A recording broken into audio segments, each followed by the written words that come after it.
Well, it is 4 o'clock, and I'm going to call this Lacey City Council work session to order on November 12th, 2024 at 6 p.m. For the record, myself, Councilmember Dunning, Councilmember Greenstein, and Councilmember Stedman are attending remotely. The deputy mayor is excused, and Councilmember Cox and Councilmember Vasquez are at City Hall. And as it goes with tradition, the most senior member who's attending at City Hall usually chairs the meeting if the mayor and the deputy mayor are gone. So I would move that we have Councilmember Cox chair the meeting at the Lacey City Chambers. Second. It's been moved in second. Is there any other discussion? All in favor of that motion signify by saying aye. Aye. Aye. Anyone opposed? Then that motion carries, and I'll turn it over to Councilmember Cox. Thank you, Mayor. I'll try to get us through this. So, all individuals who would like to provide public comment or participate in the public hearing in person to the Lacey City Council. This is an old one. Sorry.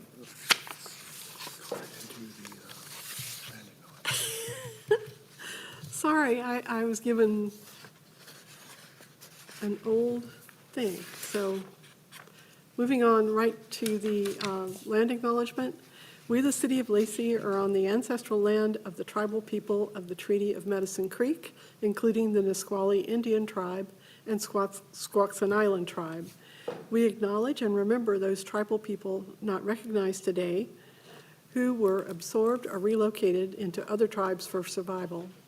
We recognize the ancestors and their descendants who are still here. We recognize and respect the tribal people of the Treaty of Medicine Creek as the traditional stewards of this land since time immemorial, and their role today in taking care of these lands in perpetuity. We recognize and have the responsibility to call attention to the histories of dispossession, forced removal, and abridged treaty rights that allowed our nation, state, and city to develop as they have. We recommend that community members read the Medicine Creek Treaty of 1854. Can I have a motion to approve the agenda? We'll move. Second. All right. Any discussion on the agenda? All right, all in favor of passage, please say aye. Aye. Aye. Any opposed? Hearing none, the agenda is approved. We have 0 persons pre-registered to speak via Zoom during public comment. We received 3 written public comments. So council members should have copies of those. All right. So I think we can just, So we can call for if anybody wants to. all right. So is there anybody in the room who wishes to provide public comment to the council? Seeing none? Okay. So we can just move right on, right? All right. So moving on into the agenda, our first item is South Sound Military and Communities Partnership Annual Update. And we have Bill Adamson, Program Director, with us. Thank you. Hey. It's my pleasure to be with you. It's been a couple years since I've actually been here in person, but I'm going to give you an update today on what's been occurring over the last year and what's coming forward with us. Part of it is going to be associated with a new statewide economic impact analysis of the military defense sector. And I provided your assistant city manager with hard copies of the full report and a fact book. But first, let's get to what SSMCP is and does. And some of you may not have heard this before. In 2005 was the last time there was something called a Base Realignment and Closure Commission. That's a congressional commission that comes out and looks at military bases and decides which ones are going to either shut down or have realigned missions. Out of that, BRAC was the concept for joint basing. And McCord Air Force Base and Army's Fort Lewis were considered a perfect place to do the joint basing concept because they shared a common fence line and it was a good deal for them. But before they could form that joint base, they did something called a growth coordination plan, which the city of Lakewood took the lead on. And out of that growth coordination plan came a recommendation that caused the formation of SSMCP. And that recommendation was that across this region, there needed to be better collaboration between local jurisdictions and the military leadership on the installation. And so to formalize the processes for coordination between those entities, SSMCP was formed, the South Sound Military and Communities Partnership, about 6 months after the Joint Base stood up. The Joint Base stood up in October 2010, and SSMCP was established in May of the following year. So we've been around for about 12, 13 years now, and I've been the program director for the last 9. Excuse me, can you pull your mic just a little closer? I'm having trouble hearing. Okay. Is that any better? It just so you guys know, I can hear them anyways just fine online. Okay. Sensitive, right? Yeah, okay. So we formed, and then we had to get started on doing some analytic work. And the first thing we did was a joint land use study in 2016, and we got some implementation grants. There was 22 recommendations that we needed to implement out of that joint land use study, and we did that over the following several years. And then came in 2022, we wanted to update our growth coordination plan, which was now 10 years old. And we wanted to confirm that the things that we had been working on the last 10 years are still really vital to this region. And it turned out, yes, it was. And then we did, so we updated the growth coordination plan in 2022. And you can see now we're working off implementation grants off of that growth coordination plan. So here's what 2024 looked like. The top is the first grant work. Produced 3 reports, one on housing, a housing study in the area, one on military spouse employment barriers, and another one on a military installation resiliency. That one was tied more to climate change and things going on with climate change, and so it was the first time we've looked at that at JBLM. We also helped facilitate for the Lieutenant Governor the statewide economic impact analysis, which we'll talk about more in a second. And we did 2 surveys. We did a membership survey of SSMCP members, and out of that we found 88% of our membership most values our legislative advocacy and the process of creating a shared regional agenda so everybody talks off the same sheet of music. And then we had many successes last year, 4 in particular legislative agenda items that were approved by the legislature. Several licensure compacts to include teachers and nurses this time was approved at that 2023 session. So we turn now to the 25-26 work plan. We're still working off of the growth coordination plan.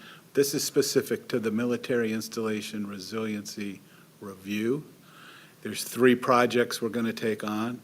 One is a defense community transportation network study. Another has to do with electric grid resiliency. And then the third one has to do with, where is it? Communications interoperability. This is an important one because back in December 2017, when the train derailed, the first responders from the different jurisdictions had trouble communicating with each other. They've made a lot of improvements since then, but there's still some policy and some tech updates that need to be done. So that's what that study will be about. There they are, those top 3. There was a total of 9 resiliency action plans recommended. We just can't get to all of them. Our bandwidth is somewhat limited with staff of 2. And one is retiring in January. So our legislative agenda is focused on 4 topics this year. I'll give you a second to take a look at that.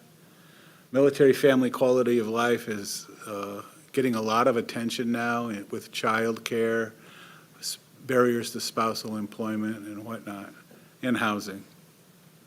And we continue to do a lot of work on the I-5 project. I'm sure you guys are well aware of that. This is a timeline for those that can't go back to 2017, but back in 2017 is when we got $500,000 for a corridor study that WashDOT conducted. And I should add, above the timeline are the activities that were done. Below the timeline are colored arrows that are matched with those words that are above the timeline. Then a Pell study with $2.25 million from the legislature. And during that time, we also did a U.S. Geologic Survey hydrology study of the Nisqually River, and that's where everybody started to get excited because the report came back saying that I-5 will be topped by a flood. Not just once, but probably 5 times over a 100-year period. And so we did that. We're in the middle of the NEPA-SEPA now with that $5 million, and it's anticipated that that will be concluding in July of next summer. And with that, we'll go into the preliminary engineering and right-of-way acquisition actions with the remainder of that $75 million. And then there's a big bogey out there that's going to be presented by WashDOT to the legislature of $3.8 to $6 billion to realize this new project. It's an additional lane. It's 2 additional bridges over the Nisqually River. It's also an overpass over the top of the BNSF Railroad, and it's environmental remediation across the Nisqually Delta to improve the salmon habitat, among other things. So it's more than a transportation project. And the reason that SSMCP is so involved in it is because 1/3 of our workforce, JBLM workforce, live down here in Lacey, Olympia, Yelm, and south of the river. These are the 2 options that are left out of the 4 that were originally done. That blue oval represents an overpass that will go over the BNSF Railroad. And then there's 2 different lengths. Kind of the lighter orange one is 6,000 feet, and the darker orange one is 12,000 feet and covers the whole Delta process. These are still up for discussion. Once the NEPA study's done, they'll get more and more into this, and probably by 26, they'll actually make a recommendation on which option to go with. Now we're going to shift focus here to this statewide military defense sector impact. And I'm going to read from a script because most of this stuff is pretty important. Washington is vital to our nation's defense and power projection capabilities. For the first time in over a decade, we know the economic impact of the defense industry on Washington's economy, and it's big. With 100,000 personnel, 185,000 military dependents, 525,000 veterans, 73,000 of which are military retirees, the state has a military-affiliated population of 713,000. We generate nearly $31 billion, or 4% of the GSP, and that's all connected to the defense economy, as well as 250,000 jobs can be attributed to the defense sector. The consultant team from Matrix Design Group conducted a statewide analysis of the entire military defense sector and separate analyses for each of Washington's major installations. Defense spending directly supported thousands of jobs, not only in the military, but also in the industries that provide goods and services to the DoD and the service member community. As this spending rippled through the economy, it stimulated business-to-business transactions in the supply chain and household spending of labor income, respectively referred to as indirect and induced effects. This is the breakout. I'll just let you look at it. The biggest component of the impact is in personnel compensation, which is salaries and basic allowance for housing for all those personnel. Pensions and transfers are essentially veterans and retirees getting their pay. And then procurement are the defense contracts. This does not include $1.8 billion in state and local tax revenue that the sector generates. This heat map was put together to track the top 10 defense contract spending across Washington. The darker the area, the more contracts that they have. These are listed on the right-hand side alphabetically. Not surprisingly, King County is the biggest at $4.5 billion because of the Boeing defense contracts. And then Pierce County's at $633 million. So to start kind of a wrap-up of this, Washington's number 11 in total defense spending and number 7 in personnel in the nation. As we rank the top 10 industries in the state, we looked at Department of Commerce, and the numbers came out pretty surprising. Mill defense comes above agriculture, clean tech, forest products, life sciences, maritime, and tourism. And not unsurprisingly, aerospace is number 1. On the right-hand side of the screens are from a SWOT analysis that was done. Strength, weakness, opportunity, and threat findings that were conducted with each of the 6 major installations command groups. And what came out of that was a need for improved, consistent, statewide and local coordination, something like an SSMCP for all the installations. They don't have it. SWOT analysis ID'd military quality of life challenges in affordable housing, childcare, and military spouse employment barriers. And lastly, the state needs an appropriate staff structure to look at this. About 3 weeks ago now, there was an op-ed published in about every newspaper in the state that was done by Major General retired Jimmy Collins and the former publisher of the TNT and Guardian, Dave Zeke. That describes really well what we're about to talk about next. And this will be my last slide, and I'll close it up. So the recommendation was a centralized organization at the state level to coordinate among all the defense communities across the state. I think we've been doing it pretty good in the South Sound, but elsewhere it's not so well coordinated. So we've pitched a statewide unified approach for defense community coordination. These 6 blue boxes show common traits from the other states that we looked at.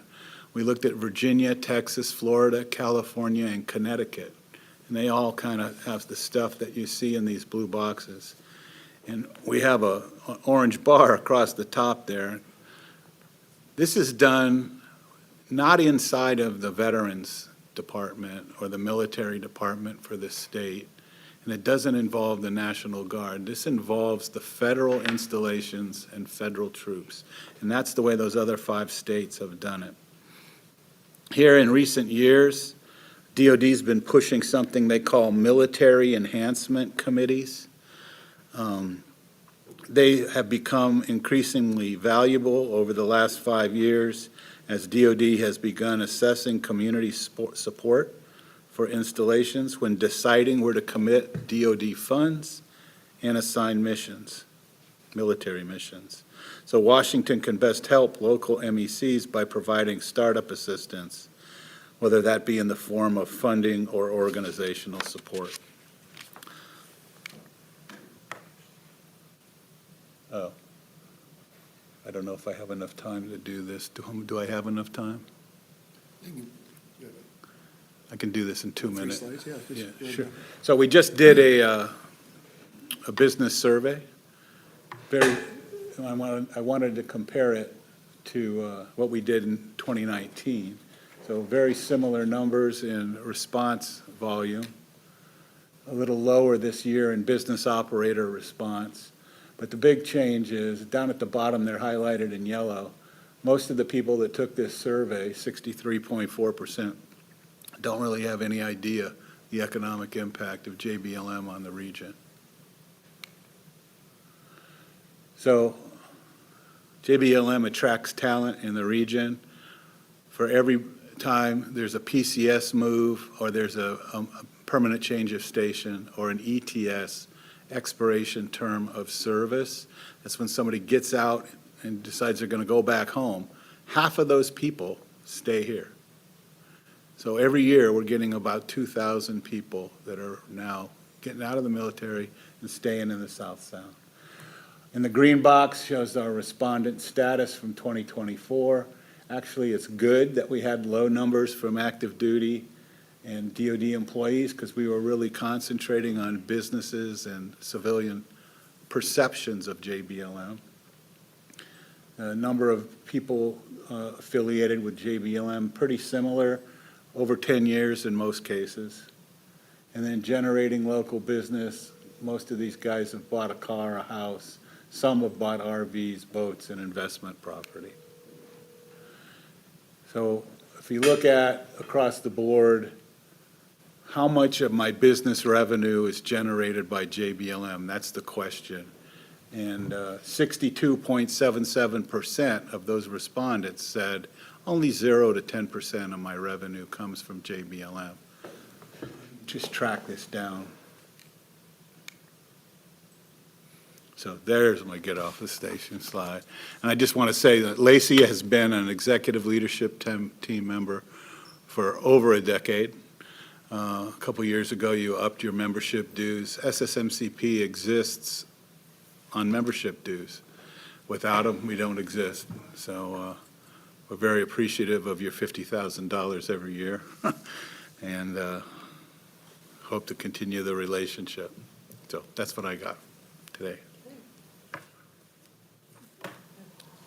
Yeah. Yes. One of the issues that your slideshow highlighted that you're focused on is making sure that military spouses are aware of programs and services that already exist to connect them with meaningful employment.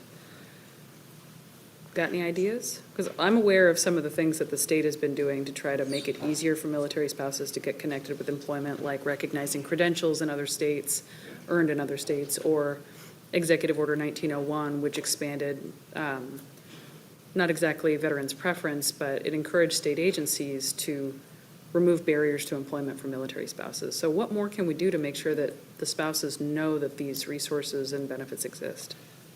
Let me go back a step. A year ago, Mari Levitt from 28th District sponsored a bill, Military Spouse Employment Act. It passed real well. It tries to cover all the bases where these compacts are concentrated on certain career fields. Nursing, teaching, physical therapists, occupational, many medical ones because they come with their own licenses and certifications. But what we're finding is as the legislature takes action and approves these things, the spouses still don't know how to get access to the information. And so that's what we're working on this next year. That's one element of what we're doing with the continuation of our military spouse employment study, is making sure that the information is readily available, is easily accessible for everybody. Thank you. Councilmember Dunning? I can add just a little bit on that too. I attended every newcomers orientation on post because of my business for a few years minus the COVID time period. And JBLM really does do a good job of welcoming families in, and they actually encourage all their family members to go to these briefings when new soldiers actually come. And it is extraordinarily valuable showing up to that meeting because it goes over all these programs and resources. And it's really encouraging them to go to those and be active themselves, because there are the opportunities, organizations that help with these things. JBLM does an amazing job, and organizations like this really do an amazing job at it. But outside of that, I just wanted to make a comment that I've probably been stationed at about 20 different bases, and normally the communities outside of military bases are not the nicest areas.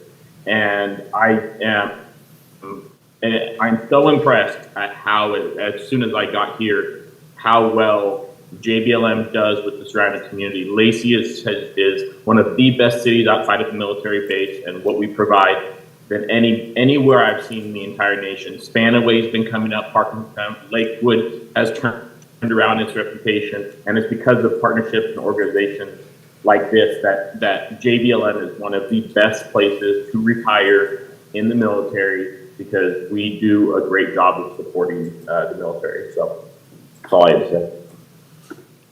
Thank you. Any other questions? No? One little thing, I just want to recognize Bill. He's been, like I said, with the SSMP leading in the work for over 9 years, and he just mentioned tonight that he is going to be retiring January 24th. So I want to thank Bill for all his work and effort. It's no easy task to try to get all the partners flying in formation and consolidating some of the work, and I want to appreciate all the work and effort you've done over the years in this SSMP and creating these partners and relationships. Well, thank you so much. It's really been to my benefit. I didn't know what I was going to do after a 30-year Army career. And it was great to be able to stay engaged in the community that I retired in. And I don't plan on moving, so thanks. Yep, thank you. Thank you. And Councilmember Stedman has now. Councilmember Stedman. Yeah, I just wanted to tell Bill real quick, happy retirement, and thanks for all you've done for the community and military members in the region. It definitely has a huge impact. And so the retirement you modestly referred to was you then, huh? Yeah, Yeah. it's very self-effacing. All righty. Well, thank you so much for the update. We appreciate you joining us, Glad to do it. and happy trails. Yeah. It's a big step. Thanks, Bill. Right. Next up on the agenda is a bond issuance update. We'll have Troy Rue. And Troy, you've got a team with you here, huh?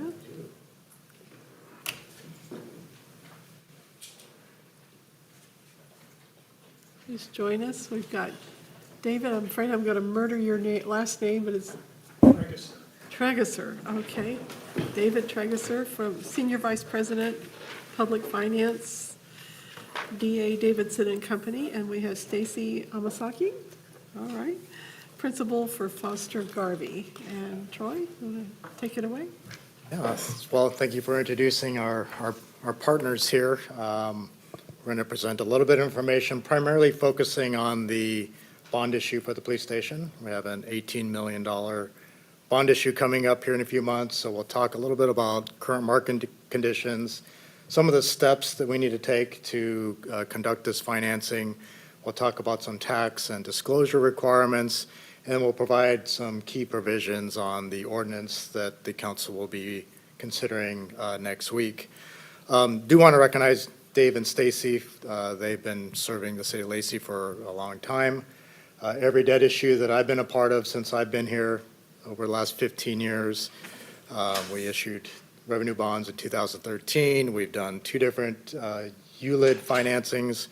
We have done 4 refundings together. These 2 have helped us, or helped the community save about $1 million in interest savings over the years. So certainly appreciate everything they do and what they'll continue to do to help us through this process. But with that, I'll hand things over to Dave to get us started. Thank you, Troy. Good evening, council. A pleasure to be here again. Troy reminded me it was about a year and a half ago I was here for a little bond introduction discussion, and pleasure to be back again today. So without further ado, I'm going to start, and then I'll be handing it off to Stacy to talk about the action item for next week, which is the delegation bond ordinance. Oop. Top one? No, middle one. There we go. Low technology. Sorry about that. So first, I thought I'd give you a little background on our tax-exempt bond market. This is actually a 20-year history of what we call our bond buyer index. And as you can see on the right there, I'm going to go back one more. Going the wrong direction. On the far right, you can see the very low there when it was down to 2% during the pandemic. That was all-time lows in our tax-exempt bond market. Afterwards, you can see the rates have come up, and even more recently, you can see in the far right that we're still in the 20-year range of about 4% roughly for long-term fixed-rate bonds. We've had a lot of excitement over the last week, though. Our market is usually known for being pretty staid and stable. But with the election last week, you saw the stock market jump up. The same day the stock market jumped up, tax-exempt interest rates went up 0.2% in one day, which is a very large move in our market. Initially concerned about potential inflation and the tariffs and other things that may be happening in our market. But right after that, later in the week, it all settled down and we ended the week pretty much where we started. However, for your financing, we will not be locking in interest rates until for another 2.5 months roughly. And so we'll be subject to the market when we price bonds in February. Here I've just broken it down a little further for 20-year financing on the top, 10 in the middle, and then 1-year interest rates on the bottom. This is a 10-year history. As you can see, the biggest rise in rates has been with the 1-year, the short-term rates. 20-year rates have been slowly rising during that time. So when we approach a bond financing, we look at the credit of the issuer, of the city. And in this particular place, the credit is exceptional. The city is a AAA-rated city, the highest that can be rated. There are 14 cities in the state that have a AAA rating, and you're one of them. You're the only one in Thurston County. And so we'll be going back to S&P to have the rating looked at again. But that rating, assuming we get the rating affirmed, you'll be able to get low tax-exempt interest rates when the bonds are priced because of that extremely high credit quality. You can see on the upper right, what goes into the rating, the credit factors, debt factors, the economy, your financial performance, and your management. And you've scored well with all those, obviously.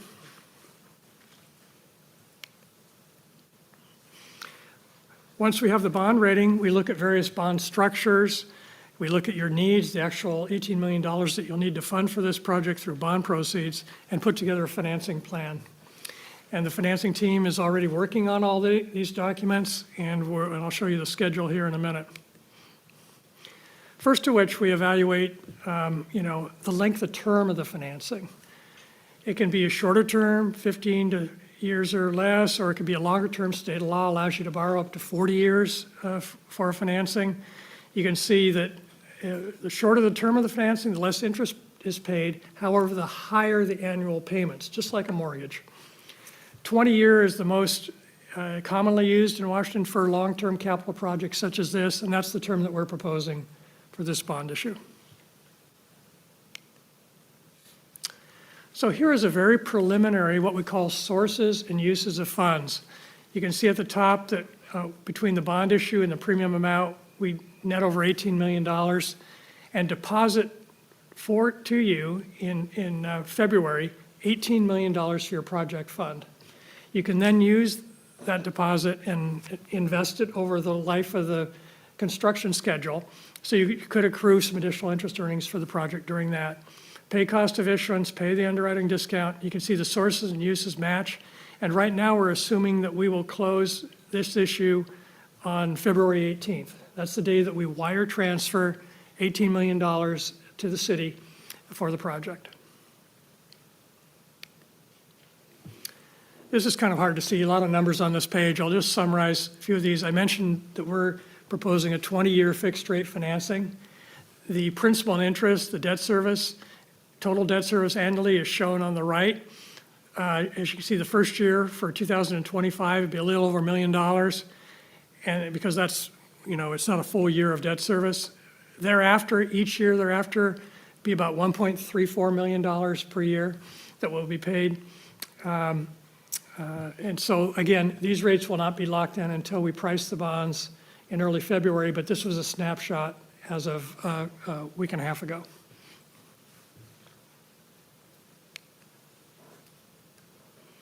I mentioned that we're well on our way on putting this financing together. We started the process. You can see our little update today, to our workshop update.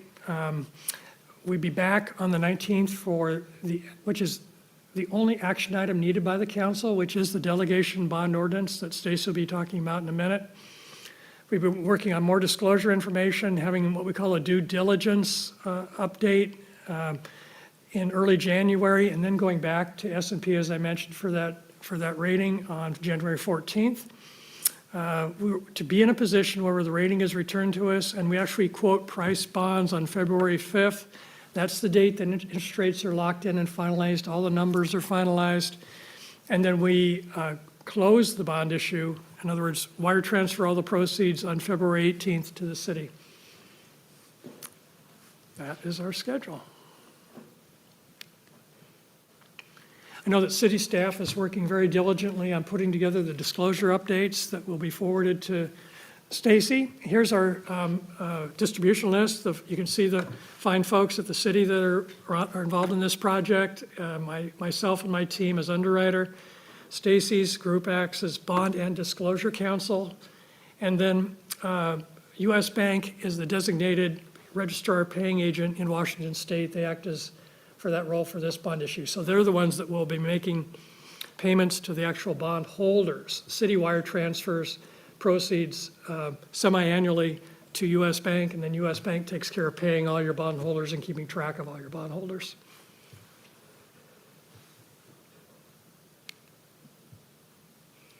So with that, my pleasure to introduce Stacy to talk about some of the fun tax and ongoing disclosure issues that all municipalities deal with for a tax exempt bond issue, and then talk about our action item. Great, so thank you for having me here. So again, I'm with Foster Garvey, we're the city's bond counsel, and so that means that we make sure that your bond issue, well, we draft the documents and also make sure your bond issue complies with state law and also federal tax and securities laws. And some of those considerations when we think about a bond issue, and so we talk with Troy and Dave. Generally, tax exempt bonds are used to finance capital projects that are expected to be used for a governmental purpose. The average maturity of the bonds cannot exceed 120% of the reasonably average expected economic life of the capital projects being funded. So again, in this case, police station training facility, long-lived facility, so this should have no problem. But some of the things we think about. No more than 10% of the proceeds of tax-exempt bonds can be used by a private party, and the federal government is a private party. So again, some of these things we work through with Troy as we kind of go through the process. When you issue bonds, there's a reasonable expectation you'll use the bond proceeds within 3 years. And there are certain circumstances regarding how quickly the bond proceeds are used, whether or not you can keep all the investment earnings, as Dave mentioned earlier. Also, tax rules related to whether certain costs could be reimbursed with tax-exempt bond proceeds that are incurred or paid before the bonds are issued. And for the reimbursement purposes, you can look back 60 days from the date an official intent to reimburse was signed, and Troy signed one on September 1st. So we can go back 60 days from September 1st to pick up any costs of this project if potentially we want to use bond proceeds to reimburse the city for those. And again, in the bond ordinance, there'll also be an undertaking to provide continuing disclosure. So the Securities and Exchange Commission cannot regulate issuers, but they regulate underwriters, and like Dave. And so they have to have an undertaking from the city that the city will provide certain things annually to the MSRB, Municipal Securities Rulemaking Board website. And so that will be in the bond ordinance. And so now, do you want to take this? Okay. Back? Yes, so I am highly regulated, thank you. So the other item coming down the pike that Troy has, I'm sure, shared with you is this ULID, finalizing the small ULID. And historically, cities can issue bonds to fund the project after prepayments are in for that project and is finalized. And typically that's done for larger financings greater than $5 million because there's a lot of fixed costs of doing a bond issue like for the police station and the like. However, smaller bond issues are often placed with a financial institution directly, so we don't have a bond rating, we don't have an official statement. It's a much simpler and easier process. And also for very, very small issues, many municipalities consider just buying the bond themselves and putting it into their inventory as an investment. that really simplifies the projects, eliminates a lot of costs. And we'll be looking at that potential option for the ULID, depending on the final cost. Troy's estimated it at, less than $500,000 right now. So that's the other thing that's kind of coming down the pike in a similar timeline that we'll be addressing. And I'd be glad to answer any questions about the financing, the bond market, or our process that we're going through. Are you going to talk any more about the ordinance next? Either way. Either way. And Stacy will be picking up the action item as introductory. Okay. Anybody have questions? No? Seeing none on screen, although I don't see Nick's on there. No. Okay. I would just say, too bad we couldn't get the rate last week, or on Wednesday. That would have been great. Well, no, I'm sorry. Last Wednesday was not a good day because even though the stock market went up 1,500 points, bond yields went up 0.2%, and they've subsequently come down. So now's a better time. What was the good day? Thursday? Well, today was the best day Whatever the so good day far was, from would have last been the week. great day. We can't go back in the pandemic. We don't want to go back in the pandemic, but the market is much more stable today than it was last week. And we'll see remember our entry point into the market is in very early February, and we'll be talking with Troy about what other bond issues are being priced during that time period, what other economic announcements are anticipated for that time period, so we can judge to enter the bond market at the best time we possibly can. Yeah, should we give you sort of the most flexibility to try to figure out between now and then when's the best time to do it? Because there may be market conditions that come up before February where it makes sense for us to issue the bonds a little early because of financial conditions. I was going to say that exact same thing. Yeah, that's a good point, Mayor. Once we have the bond rating, we have the flexibility to pick our pricing date, and it can float from week to week. And the delegation ordinance gives you flexibility to price the bonds essentially anytime early next year or later in the year as well. And so we'll be going over that with your finance team and make the recommendation that gives you that flexibility. Great, thank you. I would also say this avenue is far much better than having to go to the people for an ask again.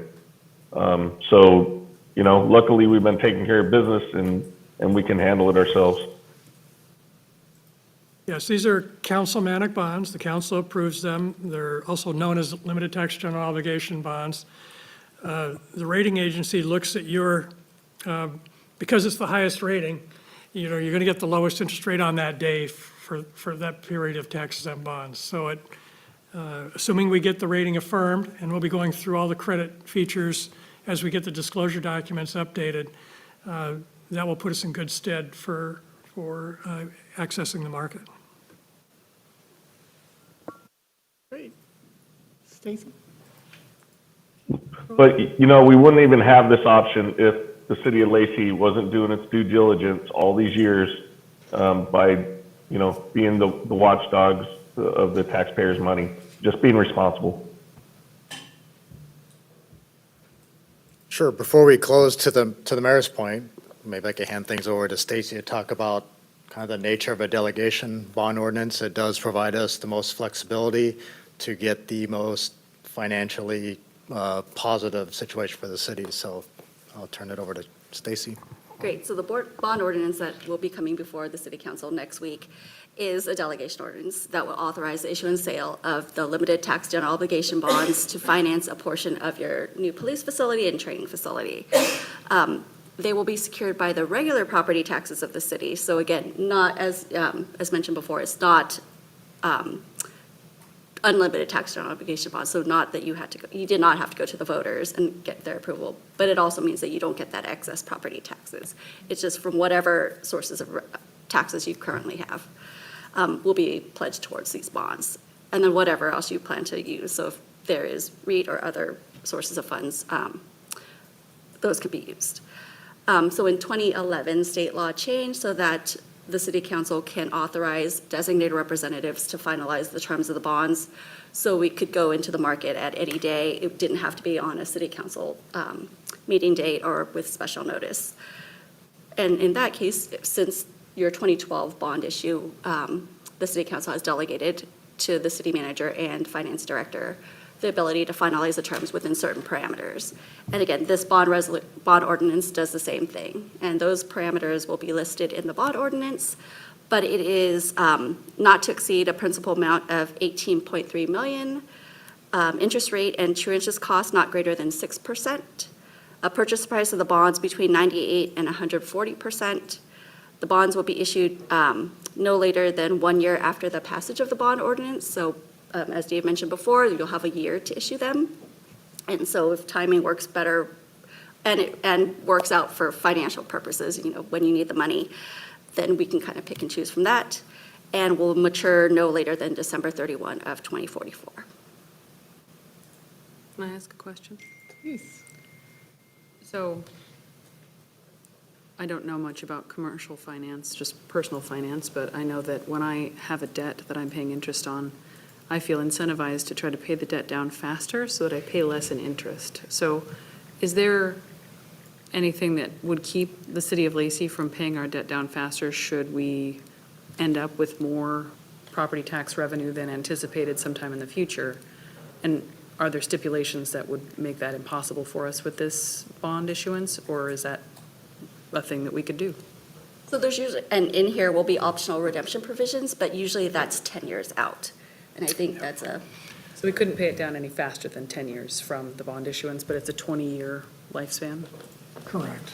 So the standard we call it the prepayment provision, optional prepayment provision, it is 10 years. So if you do decide to pay down the bonds, you could pay down any portion of the bonds after 10 years. You could pick and choose any of the bond maturities to pay. And so that will be built into the pricing of the bonds when they're done. And that's typical for all municipal bond issues. But we could end up saving some amount of the cost if we pay down faster. Yeah, they could be either refinanced or they could just be redeemed, after that 10-year period. And then, the interest amount would be obviously a lot less if that was the case. Thank you. We've done both. We have refinanced bonds. We also redeemed bonds early.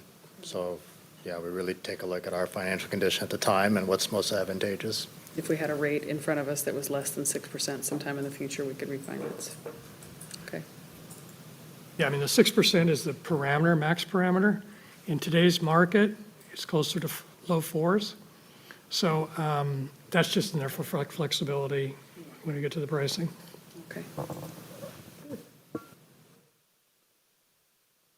Got anything else for us, Troy? That's everything. Okay. Well, thanks, you two. We appreciate you making the trip in, especially on such a nasty night. Yeah. Thank you. Thank you. Absolutely. Right. So now we'll move on to the Franz Anderson Interlocal Agreement Amendment. And we have Ryan and Vanessa. Okay. Vanessa Dolby and Ryan Andrews. Let me just go ahead. Yeah, go ahead. All right.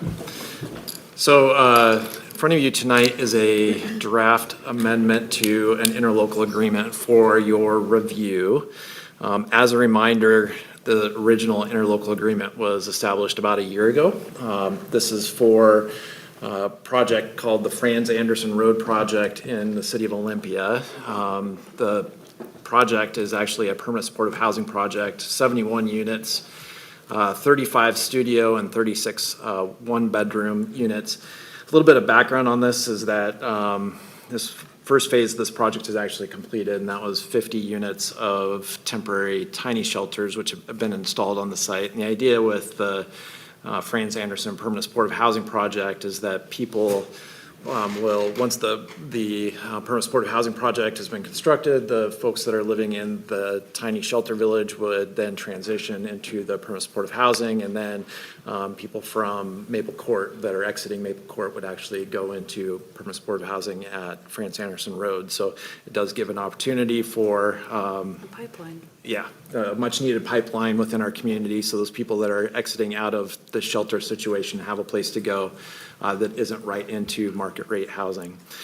So we signed the interlocal agreement about a year ago in late 2023, and it did commit funding from Olympia, Tumwater, Lacey, and Thurston County to the project.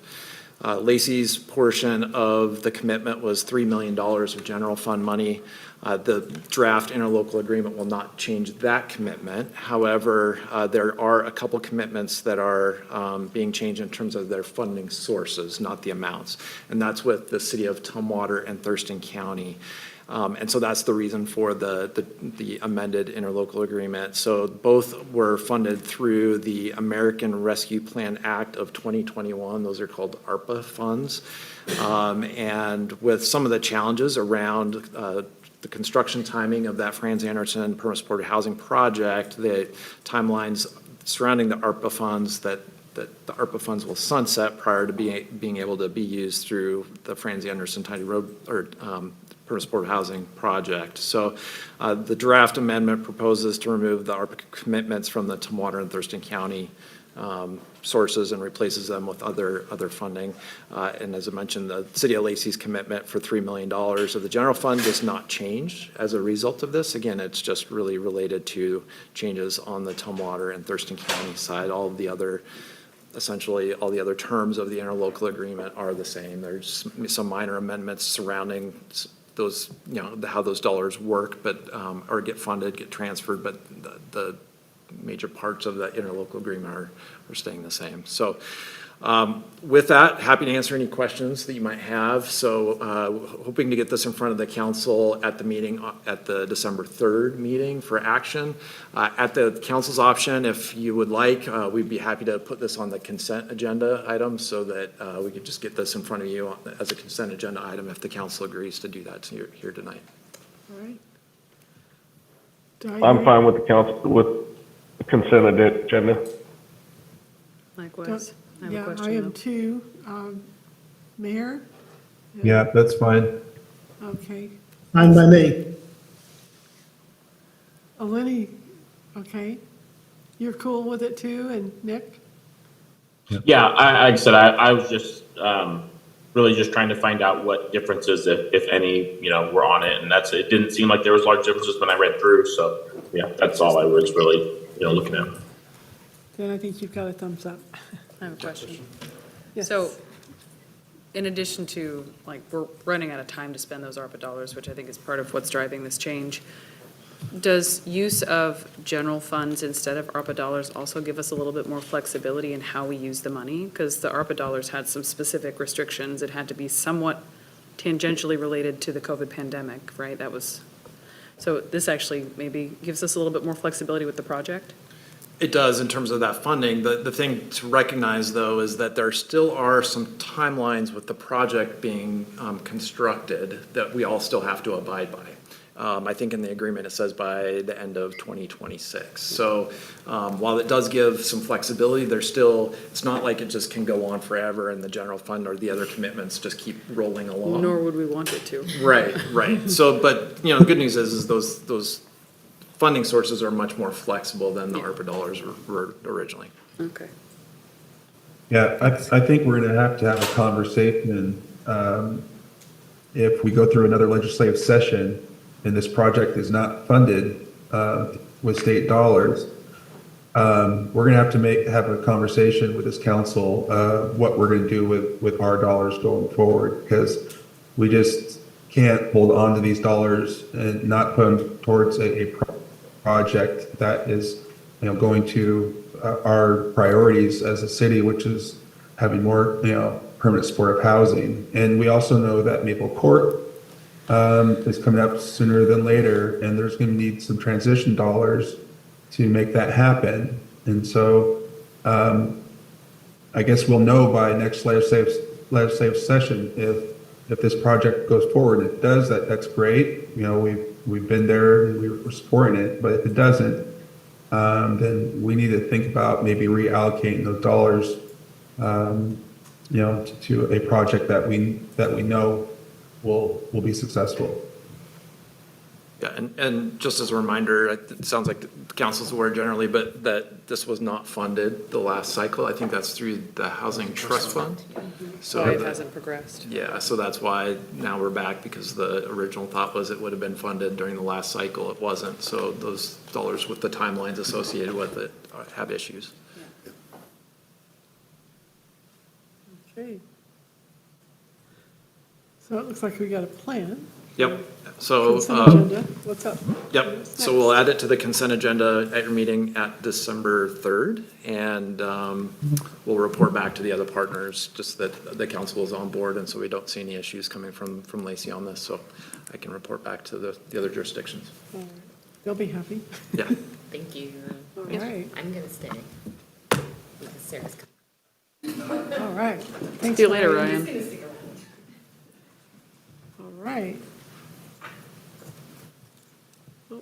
You ready to move on to our community and economic development, private development update?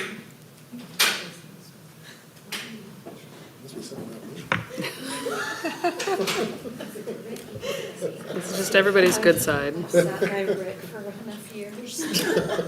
Well, we love you over here. All right. Great. Good evening, everybody. I'm here tonight to talk about to give the annual development update, or I think in this case, this is the biannual development update. I think I was here back in maybe April or May talking about some of these projects. So some of these are going to be just progress reports on what's happened, and some will be some new projects that have occurred over the last or throughout 2024. Kind of a year-end review. I'll take you through both the land use permitting side and a little bit of the building permitting side as well. Some of the information is probably going to look familiar. You likely saw it in Rick's budget presentation, some of the slides, and so I won't go into too much detail on some of the stuff, especially here in the beginning. So we'll go ahead and get started with land use permits. So this is the new applications and completed land use applications over the last 3 or 4, or since 2021, both quasi-judicial and administrative review. Quasi-judicial, with the exception of 2023, when it looks like we had a lot of quasi-judicial applications, I imagine those may have been public works, improvement projects, lift stations, things like that require quasi-judicial review. But 3 is generally probably right around normal for any given year. An administrative review are projects, are normal land use applications that just require public notice through the paper, sometimes on site. They're administrative site plan reviews, so new commercial developments, some small or multifamily housing projects, things like that. Looks like we got a lot of administrative projects in 2023 and have completed probably a number of those that were submitted last year in 2024 as well, or from 2023 and 2024. These are our commercial and industrial building permits. The color's a little bit bad. I can't read what that actually says. 94 for this year, 94 commercial and industrial additions, and 18 new commercial and industrial land use applications. That is down a little bit. I think that is consistent with some of the information you've heard through the budget process as well in terms of commercial permitting. Some of the new commercial projects that we've seen permitted this year, Ole Orthopedic, Pacific Cataract and Laser Institute, and some new buildings out in the Hawks Prairie Town Center are just a few, and we'll talk about, there'll be some slides on those coming up here in just a few minutes. Just some other permitting activity for the Community and Economic Development Department. Also down a little bit this year from the previous 2 years, again, consistent with, I think, the way the economy has been over the last year. And then housing starts, also down a little bit. In 2021, we saw a lot of new large multifamily projects come online. Building permits were issued, and we began issuing final approvals over the last 3 years. So the Carlo Apartments out in Hawks Prairie, Carlo and Tilden Apartments are some of the big projects that we had going, many hundreds of units each. Those are probably permitted in 2021. But a start means, yeah, so the Permitted. project began in Yes. 2021, but they're Yes. probably being completed 23, 24. Yeah, we're seeing some of the Tilden and Carlo both completed this year in 2024. I think that it's interesting to note, this doesn't have the pipeline projects, and we do have about 1,200 multifamily units in the pipeline. And so pipeline are land use applications submitted and either approved but no building permits issued yet, or in land use review. So there's about 1,200 units in review right now, or very close to building permit, and also about 320 single-family units as well. So there's a bolus that we'll see actually On next year's, available yes. in like 27, 28? Probably. We finished around then? Yep, Okay. yep, Coming yep. on the market. Yep. Yeah. And so now I'm going to take you through some of our land use applications. And like I said, some of these are going to be familiar to you. We've been talking to them for a couple years. The Lacey Midtown 7th Avenue Apartments, this does have land use approval. It is, let's see, 376 residential units and 18,000 square feet of ground floor commercial. Construction is anticipated to begin in March of 2025, so we're hopeful that that is going to take place. It's a big project in Lacey Midtown, and I think is going to be a big driver of activity for the Huntemer Park and Lacey Midtown area. Again, they have done some utility improvements to help support this project already. There's been some sewer that's already been installed to help support this project. This is MJR Development, and it's been in the queue. Has had land use approval for about 18 months now, with an extension to spring of next year. Also in Lacey Midtown is 629 Woodland. You have seen this project as well recently. This is a project that's taking advantage of the multifamily tax exemption ordinance, so it was before you not too long ago. This is currently under construction, nearing completion. They anticipate beginning leasing this building out in spring of this year, March and April. So this is a really exciting project as well for the Midtown area. And not on the slides, but as I was thinking about this presentation today, I thought of a couple other projects occurring in Lacey Midtown that I think are important to note. Also part of MJR's investment is the 640 building, which is just to the east of the park, and it's an office building. They're going to keep that an office building, but they are doing some reconstruction and revitalization of that building. The ground floor is going to be a large space for KPFF, but there's also a restaurant space that they're going to install through a TI. They plan to have doors that open to the park, really to begin to try to engage that space as well. And then another apartment project in Lacey Midtown is Studio 39, and this is also an apartment or an office building conversion, and it's, I want to say Callison's. I always think Callison. Who's the motorcycle? It's not Callison, I know that. Paulson's? Paulson's, thank you, thank you.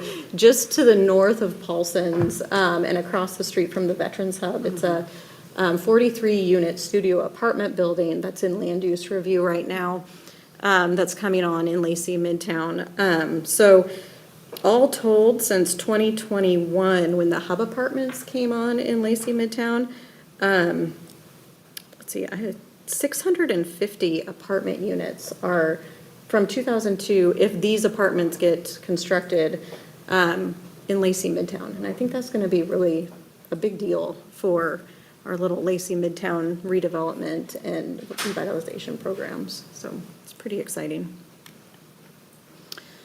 We're going to move up to 15th Avenue Northeast. There's another couple multifamily projects that are underway up on 15th Avenue. Williams Crossing, and then the next slide is, let's see. The next slide is Canfield, yes. And these are the same developer up on 15th Avenue.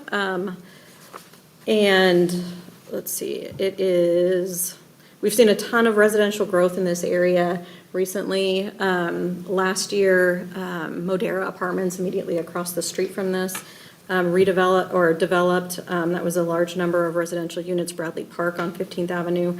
And then Canfield and Williams Crossing, it is 325 units all told on the north side of 15th. This is area that was recently annexed into the city just this past year with the Greg Cuyo Park annexation.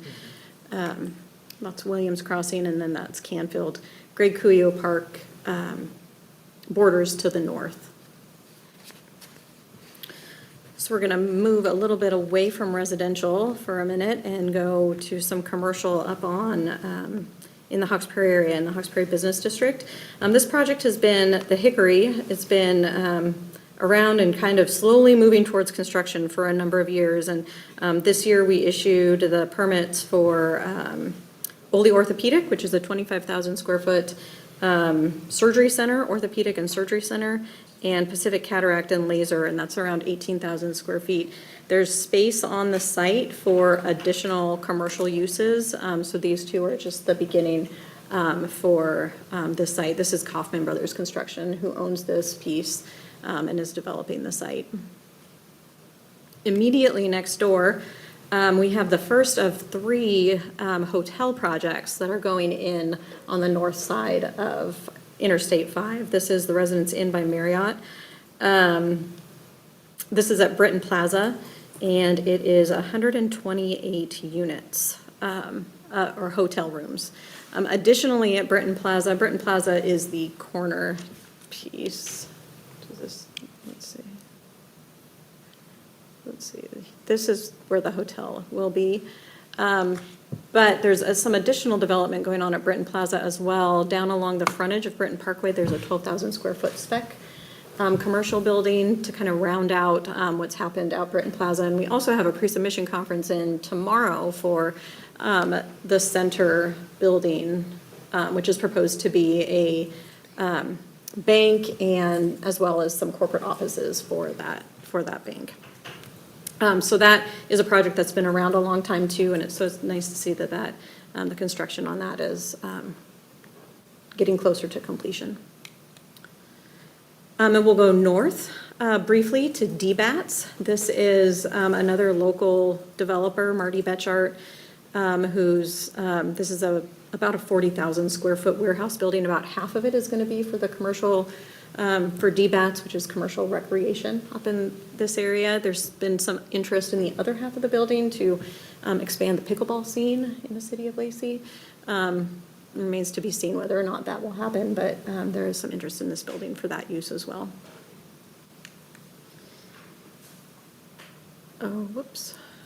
Let's go forward. We'll go down to Hogan Bay Town Center, and this is another big project you guys are aware of, but we've seen lots of activity and build out in this site over the last year. We've had additions like Smashburger, Daycare, Super Chicks opened in 2023 to join 23 Kitchens. And very soon Dozone and Humble Cow are going to be opening on one of the buildings out in Vanessa's very excited about Dozone. I'm excited about Humble Cow. But that will take one of the small commercial buildings along the private road frontage. And then up to the north portion of the site, near the corner and the roundabout, there's going to be a Cooper's Bar and Grill, which is a local establishment out of Tacoma that's expanding down here, as well as a Gene Juarez Salon and Spa and there's space for one other business in that, which remains to be seen what that will be. But we've also, another exciting part of the Hogan Bay Town Center, we recently got some resubmittals of their residential project, and immediately to the east of the Hogan Bay Town Center commercial space is the Hogan Bay Town Center residential, and this is 350 units of market rate residential, as well as a limited amount of commercial use, and then lots of open space and gathering space for the residents to enjoy. Immediately to the south of Hogan Bay Town Center are the other two hotels I mentioned. Marriott by Residence Inn by the Homewood Suites, and True by Hilton, 128 and 98 rooms respectively. So with those 2, as well as the other hotel. It's 350 new hotel rooms proposed for the north side of I-5. The residents in at Britton Plaza, they're itching to get their building permits in, so I anticipate seeing that under construction probably mid-year 2025, I would think. We'll go south of the freeway now to just a smaller project, but a smaller commercial project. It's, let's see, 12,000 square feet total of commercial space on, Martin Way, yep. Here. On Martin Way. It was part of, this was subdivided as part of the Mark and Martingale residential projects, and we had them set this aside for future commercial and service commercial and retail use that could benefit the residents of the apartment buildings. And so it's exciting to see that coming. That it was issued its land use approval, I believe, in September.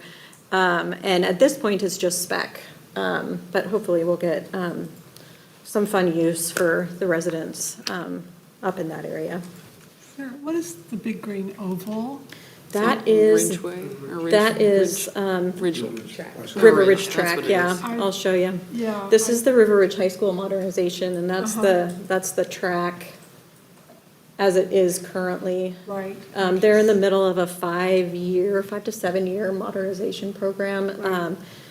I think they're in year 2, so in a few years, it's gonna be a brand-new, kind of state-of-the-art high school facility, new track. They've got their new tennis courts already, but a new facility right now. It's kind of a portable farm as they're going through their construction process.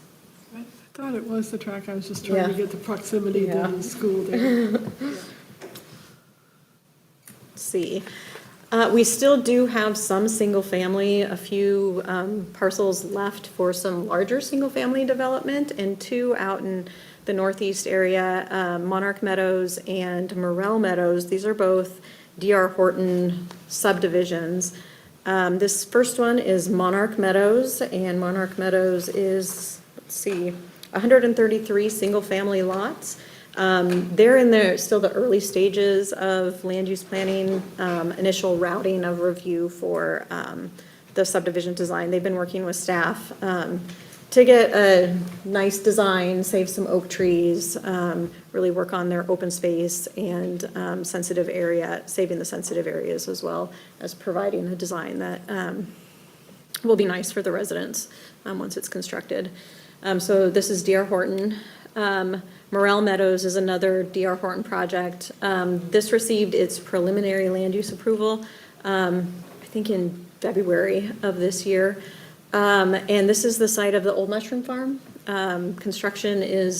Site work is actively underway. This is a aerial photo from July, and I believe all those buildings are gone now. So that's even today. Marvin. Yep, that's Marvin Road.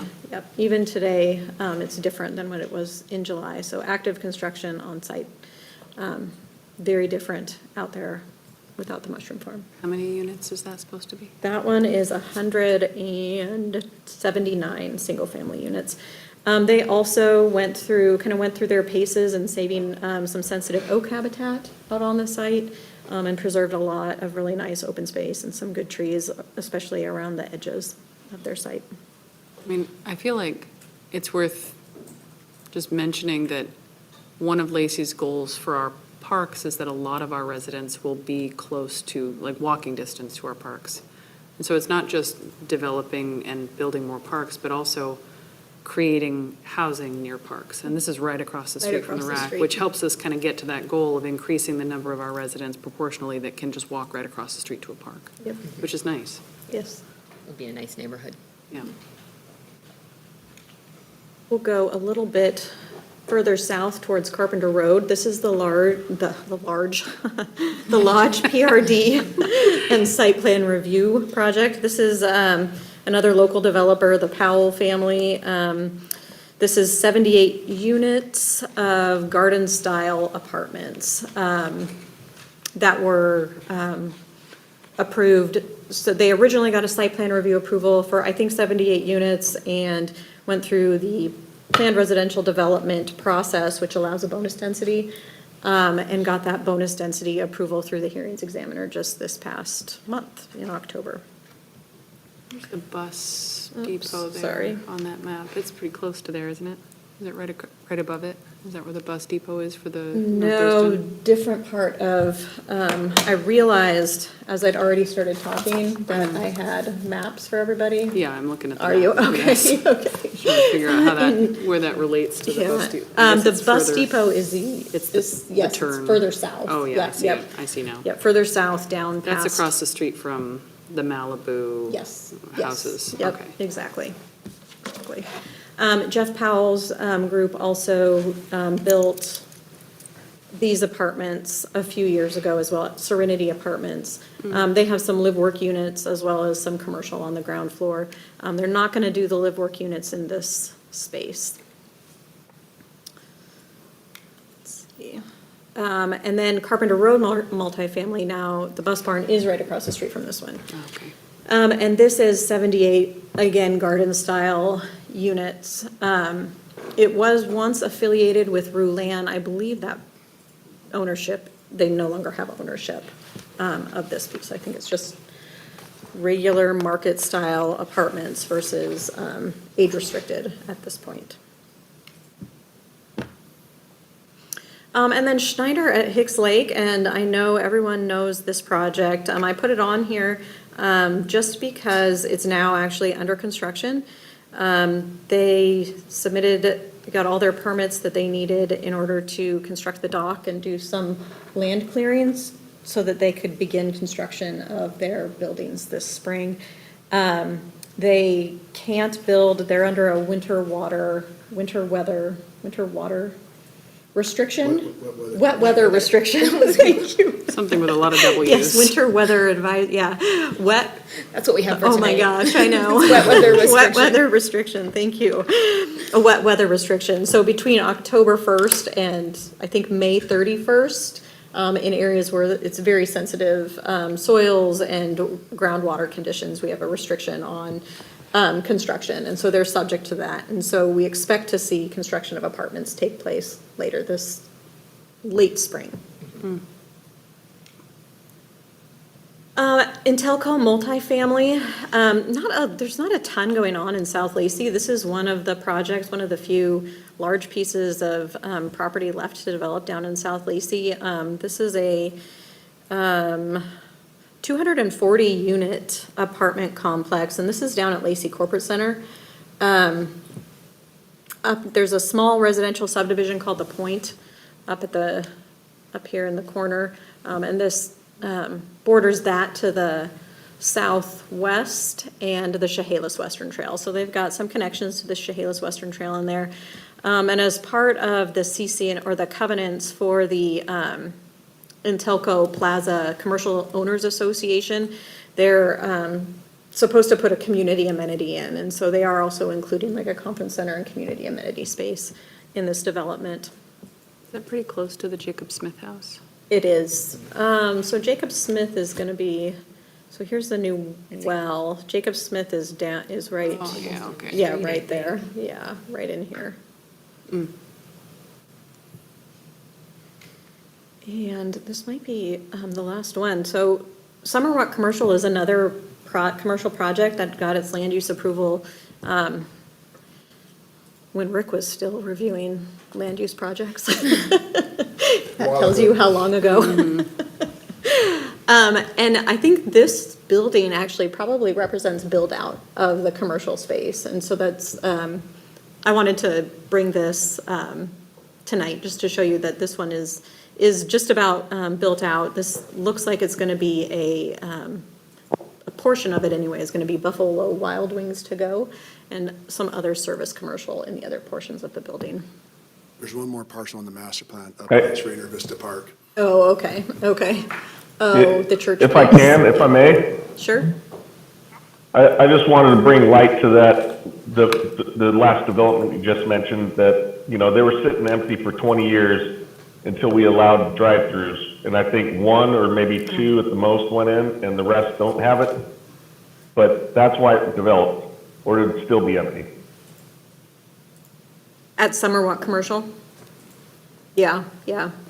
Well, that whole development, those 4 new or 5 new buildings there, 3 on Yum Highway, and I think there's 1 or 2 as you go into Yep. Winco. I mean, Walmart. the Walmart. Yeah, those were sitting empty for 20 years, and all they needed was 1 or 2 of the lots to allow a drive-through, and they all developed essentially in the last 5 years? Yeah, maybe. probably 5 years. And, yeah, and they'd still be empty if we didn't allow that. That wraps up the development update for tonight. I'd be happy to answer any questions that any of you might have, or if there's something I missed out there that you know that's going on and you want to ask, I'd be happy to take your questions. Thank you. Anybody on screen have questions of Sarah or Veronica? No? Okay. That's very comprehensive. Thank you. All right. Councilor Greenstein, did you say something? Yeah, I have a quick question. I was wondering, do we have any idea what's happening with the space, the old Sears space? The Sears space? Yeah, we used to be Sears. At present, do you want to, at present, At Home still, Yeah, they're at home. At Home still owns the property. leasing Is it. leasing the They're property, leasing it. yes. Do you want to speak more to it? They're not building out though, correct? They're not what, I'm sorry? They're not building out their space though, correct? Correct, yeah, that's what I was gonna say. At this point, our understanding is they still hold the lease with that space. Their building permits have expired. Right. They would need to come back in and reapply for permits, and then they could start working on the tenant improvements to be able to occupy the space, but they have not done that as of today.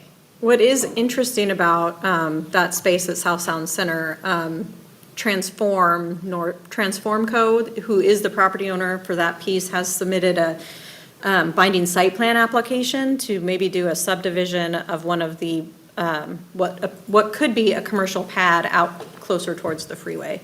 So that's something that they're investigating, another commercial pad separate from the Sears piece. In the vast parking lot? In the there? vast parking lot, yes, yes. All right. Thank Anybody? you. Lenny, did you have something else? You just said. No, I just said thank you. Oh, okay, great. Hey, if we allow drive-throughs there, would that help? We do allow drive-throughs. Bad joke, but that's what it Nice is. try, man.